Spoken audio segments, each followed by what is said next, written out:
Hello everyone, আজকে আমি তোমাদের কাছে শেয়ার করব আমার বান্ধবীর রিসেপশানের মেনু। তো আমরা চলে গিয়েছিলাম আমার বান্ধবীর রিসেপশানে। এটা আমার 2-3 দিনের আগের ভিডিও, আমি আপলোড করেছি একটু দেরি করে, তার জন্য সরি। তো আমরা এখন চলে এসেছি খাবারের কাছে।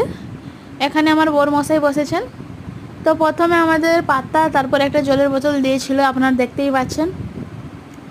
এরপর ঝুড়ো ঝুড়ো করে আলু ভাজা, তার সাথে বাদাম ভাজাও ছিল, তার সাথে দিয়েছিল পাঁপড় ভাজা।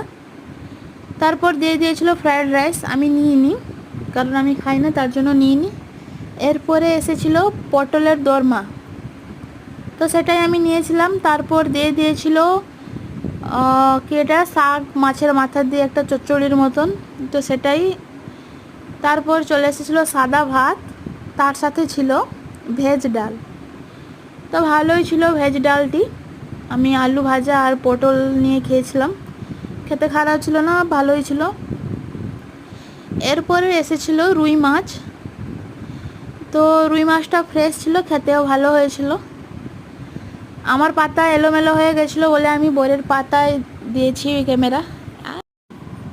তো তার জন্য আমি বরের খাবারের পাতায় আমি ভিডিওটি করছিলাম। তো তাকে আমি মাছ খাচ্ছিল, সে আমি বলছিলাম কেমন হয়েছে, তার জন্য সে হাসছিল। আমার পাশেও এখন বসে আছে। এরপর চলে এসেছিলো চিকেন কষা। তো আমি নিয়েছি চিকেন কষা, আমার বড়ও খাচ্ছে এখানে দেখুন। এরপর আমার বরের পাতায় পড়ে গেছিলো মেটেটি, তো সে আমাকে তুলে দিয়েছিল কারণ আমি মেটে খেতে খুব ভালোবাসি। তারপর আমাদের চলে এসেছিলো চাটনি, পায়েস, পাঁপড় আর মিষ্টি। লাস্টে ছিল আইসক্রিম। আমি আইসক্রিমের ভিডিওটি করিনি, তো কেমন হয়েছে অবশ্যই কমেন্টসে জানাবেন। Bye bye.